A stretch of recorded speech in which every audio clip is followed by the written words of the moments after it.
Good morning and welcome back to White Mountains today here in White Mountain TV 16. It is Sunday, the 12th of December. And joining us right here is Jack Steffen from Gorham Bike and Ski. Jack, good to see you. It's been too long. Thanks, Rob. It's good to see you, too. Great to have you back here. We were excited because we always know that you have the information for cross-country skiing and downhill skiing and keeping warm and everything else.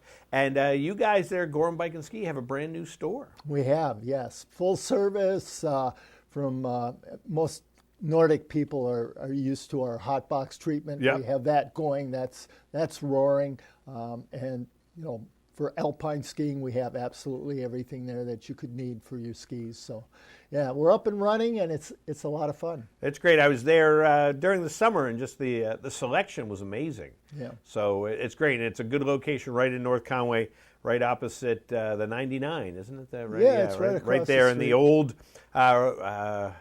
Was that? No, that wasn't Reading, China. That Dansk. Those of us who've been here for a long time would know it as the old Dansk outlet. Absolutely. So it was that for a long time. So glad you guys are there. And you were going to tell us about keeping warm, and it's that time of year. And it's that season when we got to keep warm. In talking to a lot of our customers, you know, everybody's familiar with the term layering up, but a lot of people maybe have a couple of misconceptions on what layering really is. Yep, exactly. And we talk about staying warm, especially as it applies to Nordic skiing.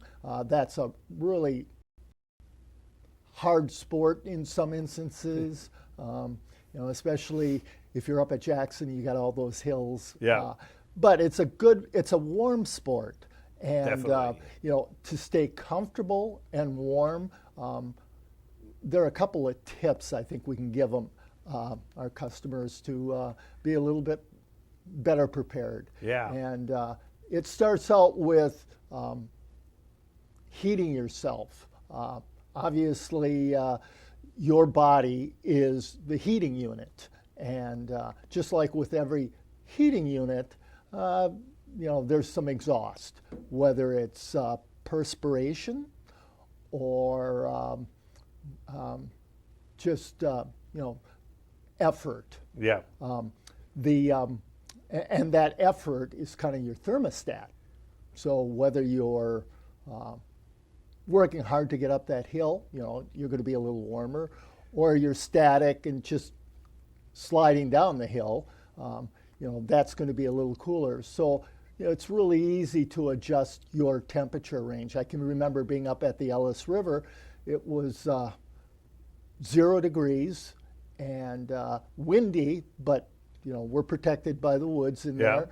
And I can remember at 0 degrees, I was unzipping. So it's a warm sport. Oh, it's absolutely. a fun sport. It's amazing to be out there in those temperatures and be totally comfortable. And part of that is transferring that moisture, that perspiration away from you.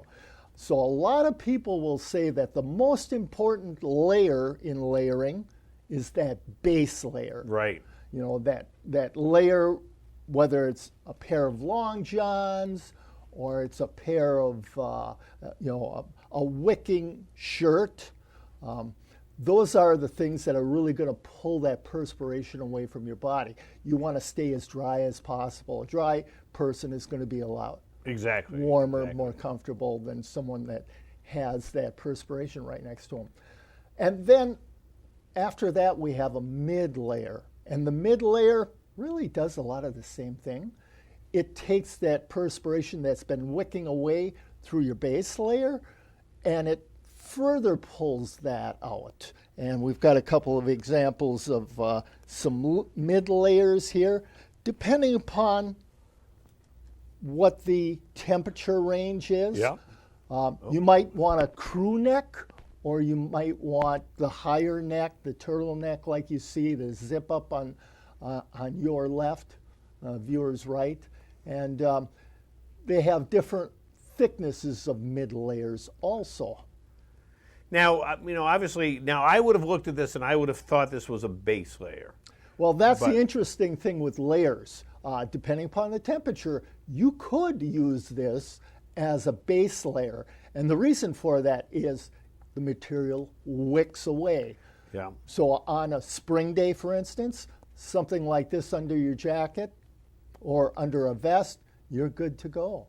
So I guess that would be my confusion, though, and that's where you guys, come in so handily, is knowing, okay, is it a base or is it a mid layer? Sure. Because that is the thing. Like, I love cross country skiing, but inevitably I hit that point where I've sweat a lot, and then all of a sudden I'm in the woods and it's cold and everything else. Sure. So having that second layer, for me, I think, having the base layer and then having the second layer and then having your third layer is so important.